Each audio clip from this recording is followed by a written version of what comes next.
despacho y una chapa de Stop Desahucios. Fue lo primero que nos llamó la atención ayer en el despacho de Javier.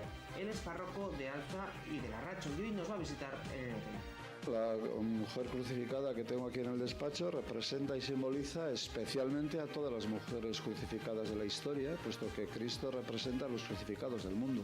Los desahucios es uno de los desastres que este sistema económico nos ha llevado, donde impera el sistema económico y no impera para nada las personas. Entonces, la ley que promueve los desahucios es una ley totalmente cruel, inhumana, injusta y no propia de ninguna democracia que coloca a la persona en el centro.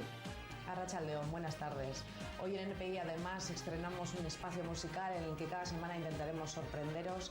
Esta semana lo hemos hecho con Julián Maeso, también conocido como el maestro del jamón, y lo veremos en un momento. También nos acompaña Miquel. Miquel, hoy estrenamos sección Consultoría Sexual en NPI. Así es, hoy vamos a poder resolver vuestras dudas sexuales y todo eso también gracias a Naya de la juguetería.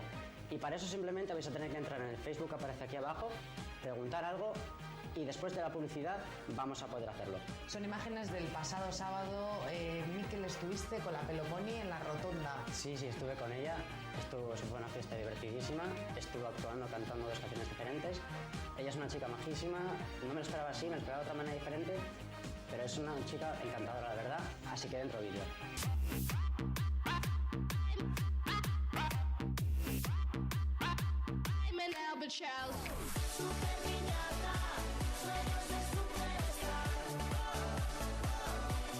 Hoy la Peloponi nos visita a la rotonda y no nos hemos querido perder este gran evento.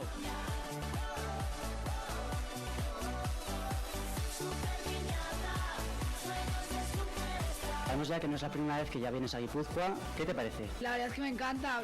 Bueno, como ya he dicho otras veces, a mí me encanta la gente del norte, súper simpática. La verdad que me ha recibido súper bien, muy agradable, o sea que estoy súper mega encantada. ¿Y a la rotonda la primera vez que vienes? Sí, la verdad que sí, es la primera vez que vengo aquí. Bueno, de hecho la primera vez que actúo aquí en San Sebastián. Y muy guay, es que muy guay, de verdad. ¿Y qué te ha parecido la discoteca? Pues está muy chula, la verdad que está muy guay porque está cerca de la playa. O sea que yo que sé, es muy guay. Quizá no es la mejor temporada ahora porque es febrero, ¿no? Pero yo creo que en verano y todo eso, pero súper guay. La verdad que es muy original, así debajo como cerca del mar, ¿no? Todo eso es muy peculiar, es muy bonita. Estoy grabando tus canciones, tienes 5 singles. Sí. Para ti, ¿cuál es tu preferido? De todos, De la verdad, todos. de los que tengo ahora. Te vas a reír, pero Amor Superficial es el que más me ¿Por qué? gusta. Porque tiene mucho sentimiento y como es algo que yo viví y esto, ¿sabes? Pues no sé, para mí es muy especial esa canción. ¿Las canciones las sueles componer tú? Sí, o... todas las letras de hecho las 10 canciones de mi disco las he escrito yo, todas. ¿Y en qué te sueles inspirar? Pues en anécdotas que me han pasado, ¿no? En mi vida real. Y la verdad que, o cosas que sueño, ¿no? Fantasías o cosas así que yo, pensamientos que tengo, pero realmente es muy personal toda mi música. Y ahora mirando hacia tus fans, Sí. ¿cuál crees que es la canción favorita de tus fans? Hombre, yo creo que es sentir, ¿no? Sentir androgénico, porque es más dance, más house, es más lo que el público quiere para las discotecas, no lo que espera de mí realmente la gente es música de discoteca. Pero yo también, claro, como artista también tengo que sacar todo tipo de, ¿sabes lo que te quiero decir? Para no quedarme encasillada en artista de veraneo. Quiero sacar todo tipo de música, para que la gente me vea más como una artista un poco más seria, ¿sabes? ¿Tienes pensado sacar disco? Bueno, algún día lo sacaré. La verdad es que de momento me gusta esto de sacar single a single porque es como cada single reaccionan diferente y como saben que van esperando, o sea, siempre crea el efecto de que la gente quiere más, la verdad. Y de momento no tengo pensado sacarlo. De momento la verdad que single a single me gusta. Luego ya hablando ya de la televisión, todos sabemos que están supervivientes en la isla. Sí. Y aquí tenemos una isla bien bonita. Sí. Te voy a decir una cosa, ¿irías conmigo a pasar un fin de semana en la isla? Claro, yo contigo, ¿Sí? encantadísima. Y por último, te voy a pedir una cosa, te voy a pedir un selfie para subirlo al Facebook de la tele, pero te voy a dar un selfie un poco, no sé cómo llamarlo, un poco extraño, ¿vale?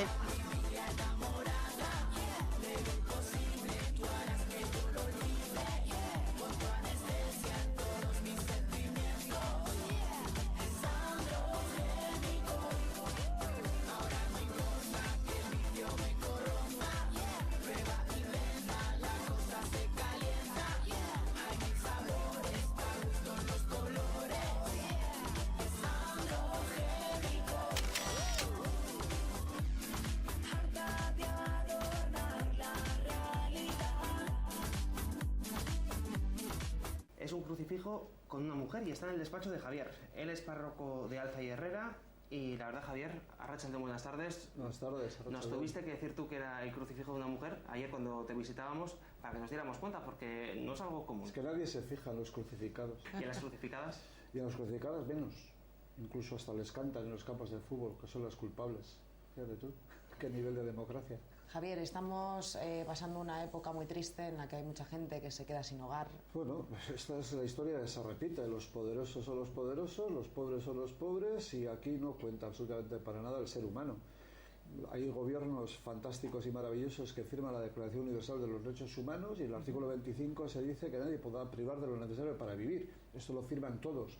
Y sin embargo, hace unos cuantos años Cáritas hizo un informe de 8 millones de personas en umbral de la pobreza. Hoy se asoman a los 12 millones. Entonces, ¿para qué sirven las declaraciones universales de los derechos humanos si luego incumplen de manera sistemática, ¿no? Tenemos que es un curativo además, porque tenemos con esta chapa de Stop Desahucios, un poco al de lo que te preguntaba ahora Leire. Estás con los de abajo. Bueno, yo procuro escuchar a las personas, porque para mí es lo más importante. Y trato de colaborar en las concentraciones que Stop Desahucios realiza, que me parece que es un despropósito el que los banqueros y el sistema consienta que después de pagar media hipoteca te quedes sin casa y encima les debas dinero. O sea, la dación en pago, hasta incluso en Estados Unidos, que es la panacea del neoliberalismo, se consiente la dación en pago. Aquí no, aquí vamos mucho más allá. Te quería preguntar también sobre esa idea que tiene mucha gente, pues que la gente que viene fuera que tiene que ayudarla, que como si fueran diferentes, como si fueran ciudadanos de segunda. Hay que acoger al ser humano, o sea, que sea negro, amarillo, que proceda de un sitio y de otro, es el ser humano, y eso no hay nada más sagrado que eso. Ni la patria, ni la bandera, ni la religión, ni la economía. Mientras no entendamos esto, no se puede creer en Dios. Mientras no creamos que el ser humano es sagrado, no se puede creer en Dios, y ya está. Para los creyentes y para los que no son creyentes, ¿en qué tienen que creer? Si un ser humano está deteriorado, frágil, pequeño, tal, y no se le acoge, ¿a quién vas a acoger? ¿A quién? ¿A un delfín? Me parece muy bien, pero a mí me asusta muchísimo que seamos capaces de hacer una manifestación porque un perro no se guíe, el ser humano se muere de hambre. O sea, hemos llegado a un punto de locura extraordinario. Hay mucha gente que no va a la iglesia porque tiene miedo. Ni tiene por qué ir. No tiene por qué. No tiene por qué ir a la iglesia. ¿Pero miedo a qué? Perdón. ¿Miedo a qué? Pues hay mucha gente que dice, en el caso de los homosexuales, dicen que ellos no van a la iglesia. Hay muchos de ellos que opinan que no van. Bueno, vamos a ver, en la iglesia están los que la suelen dirigir, que no tienen nada que ver con el Evangelio, ni con el Evangelio de Jesús. Y son capaces de expulsar y de excomulgar sin tener en cuenta al ser humano. ¿Qué más da la orientación sexual? Lo que habrá que fijarse será si esas personas, primero son personas, punto, y se acabó, y ya está. Y a partir de ahí, las normas morales, todos los requisitos que se establecen para no sé qué, son exclusivas, y eso no lo quiere ni Dios. ¿Cuál es el papel que debería de cumplir la Iglesia en este siglo XXI? La Iglesia tiene que cumplir el papel de acoger, de escuchar. Tiene que cumplir el papel de respetar al ser humano en toda su expresión. Y ya está, acoger y escuchar, acompañar, tocar y acariciar. Es lo que hacía Jesús, si Jesús no hacía otra cosa. Miguel Tellería, buenas noches. Pues Javier, buenas noches. Buenas noches. De verdad que oyéndote, yo te digo una cosa, que si todos los curas fueran como tú, yo estaría todos los días en la iglesia. No, si todos los curas fuéramos como yo, habría mucho repetido. No. Por lo que te acabo de escuchar, Javier, yo me supongo que tú, que te llaman, para que lo sepas, por tu barrio por ahí, el cura rojo. Bueno, me llaman más cosas, ¿eh? Ya, bueno, sí, me llaman con tacos más gordos, pero bueno. El cura rojo. Yo supongo que a ti, papas, cardenales, obispos, te resbalarán. Pero ¿qué me dices del Papa actual, de Francisco? ¿No estás tú en esa línea de lo que él está intentando inculcar a todos los cristianos? A mí la música de Francisco me gusta. Me gusta cuando coloca al ser humano en el centro, cuando dice que no hay que juzgar a los homosexuales como salvolantes. Me gusta. ¿Por qué? Porque tiene una sintonía muy parecida a lo que es el Evangelio, que es la buena noticia de Jesús, que yo estoy cura precisamente por eso. Todo lo demás, pues no me interesa tanto, la verdad. Entonces, en ese sentido, sí, simpatizo. Entonces, si simpatizas con el Papa, simpatizarás también con la monjita esta argentina, pero que que es vive... pequeña la monjita. Sí, gordita, pobre, que suele salir en televisión, que es que además ha dicho ella que ella no quiere que le paguen nada, sino que ese dinero que le corresponde a ella por hacer ese programa, que quiere que se lo envíen en comida para dar de comer a los pobres en Cataluña. ¿Qué te parece esa idea? A mí me parece que aquí la Iglesia ha perdido lo que antiguamente se llamaba la denuncia profética, llamar a las cosas por su nombre. Los que nos gobiernan, si no atienden a los debilitados y los frágiles, el profeta Isaías decía que engordan como cerdos para la matanza. Y es así. Mientras se escatime a la viuda, mientras se escatime el sueldo de los pequeños, mientras se juegue con la dignidad de las personas, están engordando como cerdos para la matanza. Esa denuncia profética nos hace tener que colocar a la persona en el centro. Luego la organización es muy diferente, pero vivimos en un país de menos de 2 millones de habitantes. Analiza los sueldos de los 200 y pico mil funcionarios que hay aquí. Y luego analiza que hay 64.000 niños, según datos del gobierno vasco, que están en una situación, están en una situación muy complicada. En mismo San Sebastián hay más de 1.000 niños en una situación irregular y muy complicada y con situaciones de carencias y tal. O sea, ¿a mí de qué me sirven los partidos políticos? Evidentemente son partidos y no representan a nadie. Ya está. Ahora hablando de todo este tema y lo que te ha comentado antes, Xavi, con la pobreza que hay, ¿tú no crees que la riqueza que tiene la Iglesia la tendrían que repartir para que nadie en este mundo pasara hambre? Mira, la riqueza de la Iglesia es un insulto a los pobres, un insulto, y es una desfachatez. Las devociones que se han promovido en la Iglesia, habla de comprar un manto a la Virgen de oro, de diamantes, de no sé cuántos. Si la Virgen tiene frío, se le compra un chubasquero en el mercadillo y ya está. Todas esas devociones amparadas y promovidas por los jerarcas de la Iglesia no tienen nada que ver con el Evangelio, ni siquiera con la fe. Son devociones que están muy bien, pero no sirven. Y repito, la riqueza de la Iglesia es un insulto a los pobres. Evidentemente hay que repartir, y evidentemente una Iglesia que no tiene es una Iglesia necesitada y por lo tanto será samaritana y acogedora. ¿Cómo vas a acoger, a hablar de no sé qué si estás con un anillo de oro y diamantes y unos cálices de oro y diamantes? No tiene sentido. Durante muchos años, yo tengo 69 años y bueno, fíjate tú qué época me tocó vivir, que el tocar a una chica que era pecado, que no te podías tocar tú porque te quedabas ciego. Entonces, es verdad, eso me lo han dicho a mí. Y todos los lunes nos venía un cura de aquí de San Ignacio a darnos clase y bueno, pues poco más o menos que lo que hacíamos era todo, estábamos en pecado mortal y todas las semanas a confesarte y el pobre cura de los franciscanos estaba de mí hasta el gorro, siempre le decía los mismos pecados.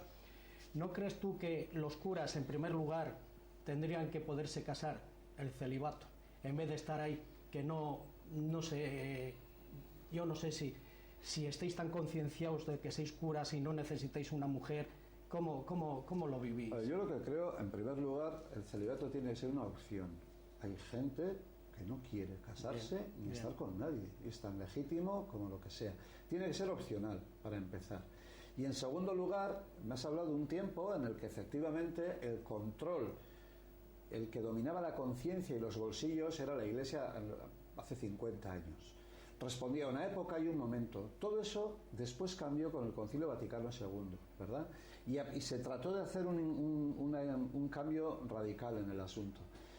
O sea, tocar a una mujer es lo más fantástico que puede haber. ¿Cómo puede ser pecado? Pues eso me decían a mí, con lo que yo disfrutaba. Entonces, pues si esto es pecado, prefiero ser pecador. Pecador continuo. Quiero decir que, bueno, ese tipo de... Esa moralidad llevada al extremo, esa moralidad donde se miraban las cosas con un canuto, pues no responde ni a la compasión, ni a la misericordia, ni al gozo, ni al disfrute, ni a nada. Y si a alguien le encantaba todo eso era Jesús, que disfrutaba con lo pequeño, con lo simple, acoger al que era débil, etcétera, etcétera, ¿no? Entonces al final, pues bueno, el problema es que hemos hecho doctrina y a Dios lo hemos encerrado en una doctrina. Y lo hemos encerrado en una custodia de oro y diamantes. Y lo hemos encerrado en nuestros criterios y en nuestras situaciones mezquinas. Y entonces tenemos que redescubrir de nuevo el Evangelio. ¿Y qué te parece el tema que ha sacado ahora el Papa Francisco con el tema de la pederastia de la Iglesia durante muchísimos siglos? Bueno, en primer lugar, todos aquellos que sean pederastas a la cárcel. Para empezar, sean curas, cardenales, maestros o médicos, me da igual, a la cárcel. Y aquellos que lo han tapado y aquellos que lo han ocultado. ¿Por qué? Porque son responsables directos también de todo ello. En estos momentos hay una batalla por parte de, creo yo, que de Roma y del Papa Francisco de tratar de erradicar esto. Y bueno, pues no sé cómo decirte. Lo que opino yo de eso, a la cárcel, todos. Los que sean culpables. Yo también estoy de acuerdo. Y los que lo amparan también. Pero hay una cosa que, sin defender evidentemente, hay una cosa que me llama la atención. Cuando hay una redada de gente que se dedica pues, a pornografía infantil y tal y cual, solo aparece la profesión de uno, que es cura. Pero no sé si habrá médicos, no sé si habrá entrenadores, no sé si habrá maestros, no sé si habrá albañiles, no sé, pero es muy curioso esa manera de cebar. No es para justificar, pero pongamos a todos en el mismo rasero, ¿no? Te quiero preguntar por tu parroquia, por la que tiene, bueno, por tus parroquias en Alza. Cuéntame qué actividades lleváis a cabo a nivel de solidaridad, de ayuda a los vecinos. Mira, hay la iglesia a la que yo pertenezco está formada por muy poquita gente, por gente de mucha edad, la mayoría mujeres, que en un momento determinado, si hay que visitar a una persona que está en el hospital, van. Si hay que aportar una cantidad de dinero, pocas veces pedimos, pero las veces que hay que hacer, se aporta. Es decir, la iglesia está formada sobre todo y fundamentalmente por mujeres de una edad muy alta, donde es buena gente. Y yo me siento orgulloso de pertenecer a esa iglesia. Y entonces esa es mi iglesia. La de la gente sencilla que viene a las celebraciones y que además trata de escuchar el Evangelio y que en un momento determinado pues colabora en lo que sea. Por ejemplo, nosotros solemos pedir mucho ropa de bebé, coche de niños y tal. Y existen los milagros. La gente que viene, ¿no? Que es gente mayor, que evidentemente ya no tiene ni puede tener hijos, ¿no? Necesitamos un coche de niños y aparece. Necesitamos una estufa y aparece. Ese tipo de cosas, eso es. Estamos viendo en imágenes una entrada que es la entrada a la iglesia de Larracho, que tiene una entrada complicada para gente que no tiene movilidad. Bueno, la iglesia de Larracho, el templo de Larracho se edifica, es un bajo que en el año 1984 se hace. Entonces, a continuación del local de la iglesia de Larracho, pues están los servicios sociales del ayuntamiento. La movilidad es muy complicada. En Larracho hay mucha escalera, mucha cuesta, mucho recoveco, mucha historia. Es muy curioso cómo el ayuntamiento se ha preocupado para que la movilidad que vayan a su recinto tengan la inclinación de vida y tal. Todo lo demás no lo ha hecho. Entonces, es un problema de movilidad. Yo sé que Larracho es muy complicado. Para entrar a la iglesia de Larracho hay que subir unas cuantas escaleras y si no vas por la zona de las escaleras tienes por el medio de la carretera, ¿no? Bueno, no sé, yo eso lo he reclamado 1000 veces, pero ¿sabes lo que pasa? Que ni caso. Ha sido un placer tenerte aquí con nosotros, pues nada, Javier. cuando queráis. Miguel Tellería, igualmente, todo un placer. Gracias. Y nada, vamos a pasar a la publicidad. Genial.